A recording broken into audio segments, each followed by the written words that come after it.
اللہ کریم نے سورہ نحل کے اندر ارشاد فرمایا من عامل صالحا من ذکر او انثی، فرمایا جو بھی اچھے عمل کرے چاہے مرد ہو چاہے عورت ہو، وہو مؤمن، شرط یہ ہے کہ مومن ہو، فَلَنُحْيِيَنَّهُ حَيَاةً طَيِّبَةً، فرمایا ہم اسے پاکیزہ زندگی عطا فرما دیں گے، حیات طیبہ دے دیں گے اسے، پاکیزہ زندگی۔ شرط کیا ہے؟ من عاملہ صالحا، نیک عمل کرے۔ کون سے عمل کرے؟ اٹھنا بیٹھنا کھانا پینا چلنا سونا جاگنا محتاط ہو اس کا، وہ نیکی کرے۔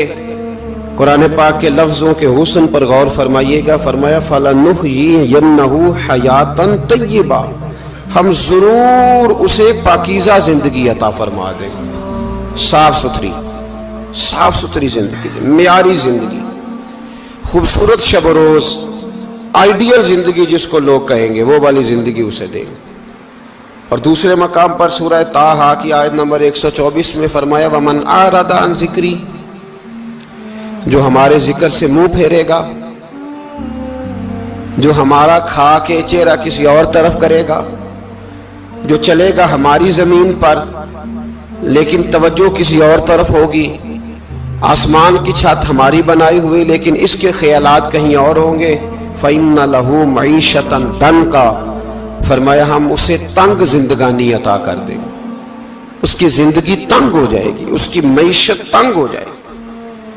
گناہ زندگی کو تنگ کر دیتے ہیں، نیکی زندگی میں آسانی پیدا کرتی ہے۔ آپ کو اگر زندگی میں سکون چاہیے ہو تو آپ کسی غریب کی خدمت کر کے دیکھیں، اللہ کتنا سکون عطا کرتا ہے۔ آپ بڑے پاورفل بھی ہیں، بڑے طاقتور بھی ہیں اور بڑے باوقار بھی ہیں، لیکن کسی کو گالی دے کے آپ کا دل کبھی ٹھنڈا نہیں ہوگا، تکلیف ہوگی، اس کے اندر آزمائش ہوگی۔ ڈاکٹر ریسرچ کرتے ہیں، ڈاکٹر وہ کہتے ہیں گناہ کرنے سے آدمی جسمانی طور پر کمزور ہوتا ہے،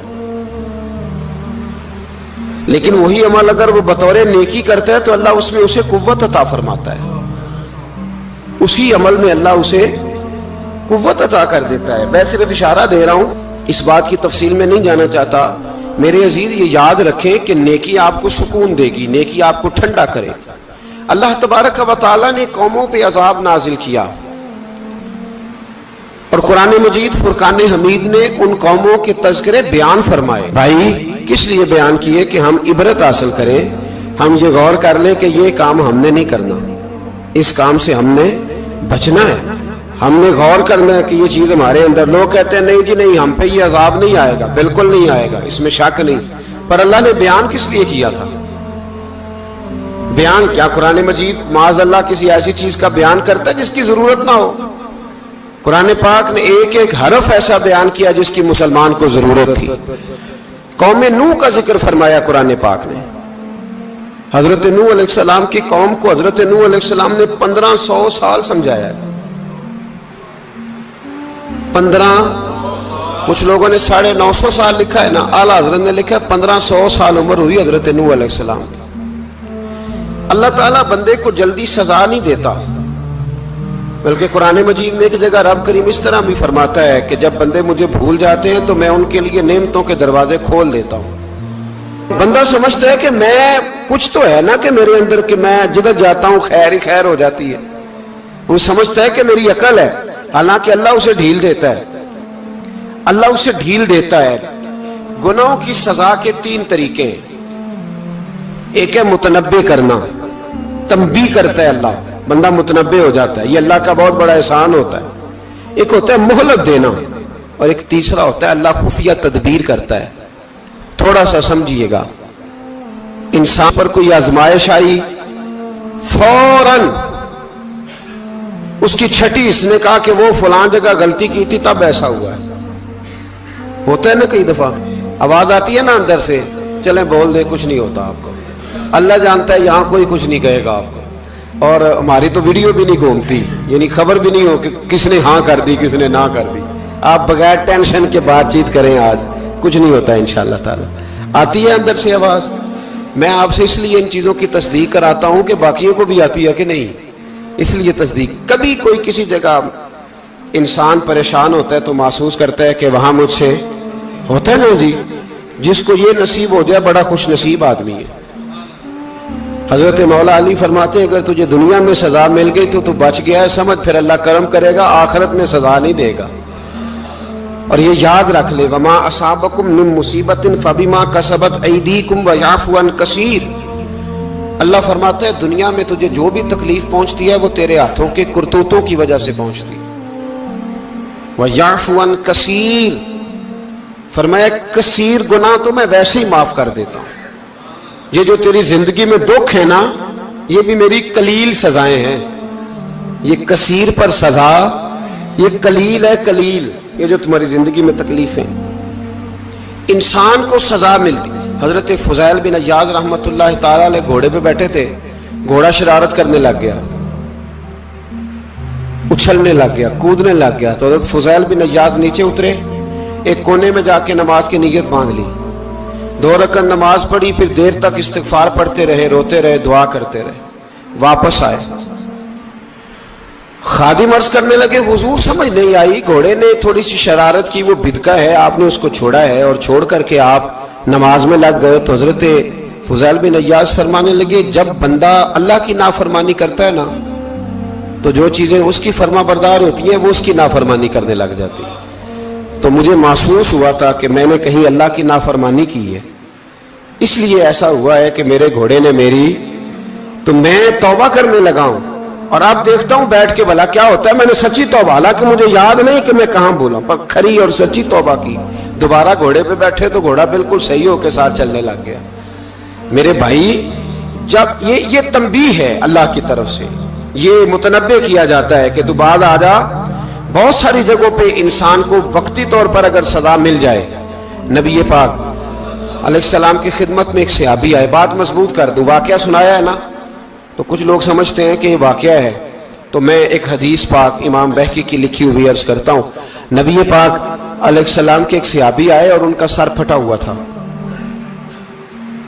خون بہ رہا تھا. سرکار نے فرمایا کیا ہوا؟ عرض کی حضور ایک عورت جا رہی تھی, میری نظر پڑی, ابھی نظر پڑی ہے کہ میرے آگے ستون آ گیا تو میرے سر پہ لگ گیا. نبی پاک صلی اللہ علیہ وسلم نے فرمایا تیرے لیے خوشخبری ہے, اگر دنیا میں تیری غلطی کی تجھے سزا ملی ہے تو پھر رب تجھے قیامت میں سزا نہیں دے گا. پھر اللہ قیامت میں سزا, بعض گناہ ایسے ہیں جن کی یہاں بھی سزا ملے گی اور وہاں بھی ملے, لیکن میرے بھائی پہلی بات یہ ہے کہ اللہ تعالیٰ اس غلطی کی یہی سزا دے لے, اور دعا فرمائے اللہ تبارک و تعالیٰ یہاں بھی معافی عطا فرمائے, وہاں بھی معافی عطا فرمائے, اللہ درگزر ہی فرمائے. لیکن میرے بھائی ایک تو یہ سزا, ایک سزا یہ ہوتی ہے کہ انسان جب گناہ کرنے لگتا ہے تو اللہ نعمتوں کے دروازے کھولتا ہے, مہلت دیتا ہے. 500 سال تک فرعون کو مہلت دی. کتنے؟ یہاں جو 5 سال حکومت کر لیتا ہے وہ کہتا ہے سب سے قابل میں ہی ہوں, مجھے مہلت جو ملی ہوئی ہے. 500 سال مہلت دی اللہ تعالیٰ نے. اور فرعون کی قوم پر پتہ عذاب کس طرح کے آئے تھے؟ ٹڈیاں مسلط کر دی اللہ نے. یہ گھومتی نہیں چھوٹی سی, ہم اپنی زبان میں اس کو کچھ لوگ مختلف ناموں سے یاد کرتے ہیں, کوئی مکڑی کہتا ہے, کوئی کچھ کہتا ہے. مسلط کر دی, جاتی نہیں.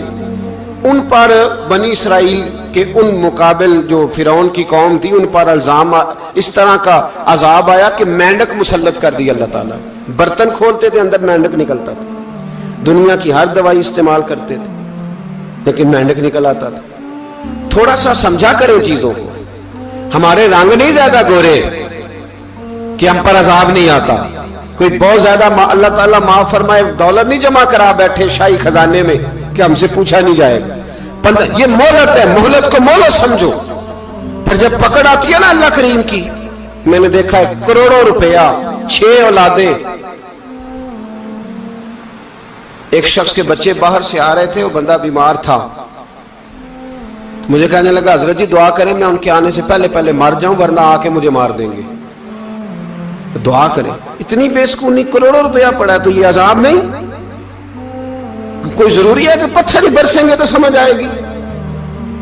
یہ جو سگا بیٹا بوڑھے باپ کے قریب سے گزر جاتا ہے, سلام نہیں لیتا تو اس کو عذاب نہیں سمجھتے؟ یہ جو امت کی بیٹیاں، امت کی بچیاں، ہماری بچیاں ایک ایک سال کے اندر 75,000 ہزار بچی ایک ایک ڈویژن سے بھاگ کے شادی کر رہی ہے، اور ایک ایک صوبے سے، تو اس کو آپ اللہ کا عذاب نہیں سمجھتے؟ یہ معمولی بات ہے؟ نہیں ہمارے رنگ ہو رہے، ہم بڑے سمارٹ ہیں۔ 1500 سال مہلت دی نوح علیہ السلام کی قوم کو۔ کتنے سال؟ بول کے بتائیے، بول کے دوبارہ بولیے۔ 1500 سال۔ کوئی آدمی اپنی سمارٹنس پہ خوش نہ ہو جائے کہ 20 سال ہو گئے، میں تو نافرمانی بھی کر رہا ہوں، روٹی بھی پک رہی ہے، میں تو حرام بھی کھا رہا ہوں، پھر بھی سب ٹھیک ہے۔ 1500 سال مہلت دی۔ پھر حضرت نوح کہنے لگے اللہ میں نے تو بڑا سمجھایا، نہیں باز آتے۔ تو رب کریم نے فرمایا کشتی بناؤ۔ اللہ کے پیغمبر کشتی بنانے لگے تو قوم مذاق اڑانے لگ گئی۔ اب کیا کرنے لگے ہو؟ اب کشتی بنانے لگے ہو، خیر تو ہے، قوم مذاق اڑا رہی ہے۔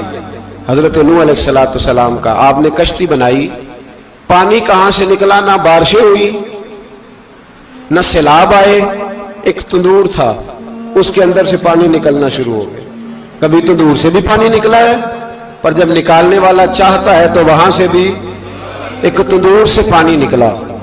اتنا نکلا، اتنا نکلا، اتنا نکلا کہ قوم ساری ڈوب گئی۔ قرآن مجید کے صفحات شہادت دیں گے کہ حضرت نوح کی قوم کا بچہ بہ گیا، بچے صرف وہ تھے جو حضرت نوح کے ساتھ ہو گئے، تباہ ہو گئی۔ اللہ بے نیاز ہے، بے نیاز۔ 1500 سال مہلت ملے اور تو پھر بھی کہے رب بڑا کریم ہے، معاف کر دے گا۔ 1500 سال تجھے گنجائش دے اور تو کہے کوئی نہیں، بات معافی ملنی چاہیے ابھی بھی۔ میرے بھائی، حضرت صالح علیہ السلام کی قوم، حضرت صالح نے تبلیغ شروع کی تو کہنے لگے پہلے معجزہ دکھاؤ۔ جی آج تو نہیں لوگ معجزے مانگتے، آج بھی لوگ کرامتے اور معجزے، اللہ معاف کرے، جو چیزیں معجزہ تو ہو نہیں نہ سکتا، لیکن آج بھی لوگ، آپ یقین کریں، کہتے ہیں یہ بڑی نمازیں پڑھتا ہے تو پھر بخشا کیوں نہیں گیا، پھر کیوں نہیں منو سلوا کیوں نہیں اترا اس پر، پھر میں بھی اسی طرح ہی ہوں، کیا اس کے اندر خوبی آ گئی؟ مولوی بھی ویسے ہی ہے، صوفی بھی ویسے ہی ہے، لوگ مانگ نہیں رہے، لوگ دلیلیں مانگ نہیں رہے، ابھی بھی لوگ بحث نہیں کرتے، کیا فرق آ گیا جی؟ ویسے ہی ہیں سارے۔ اللہ تعالیٰ سے ڈرنا چاہیے، ہمیں سامنے والے کی طرف دیکھ کر صحیح ہونے کا حکم نہیں ہے، ہمیں اپنی اصلاح کا حکم ہے، اپنی طرف دیکھ کے اپنے آپ کو ٹھیک کرنے کا۔ الزام لگا کے گزر جانا، اس کا کوئی مطلب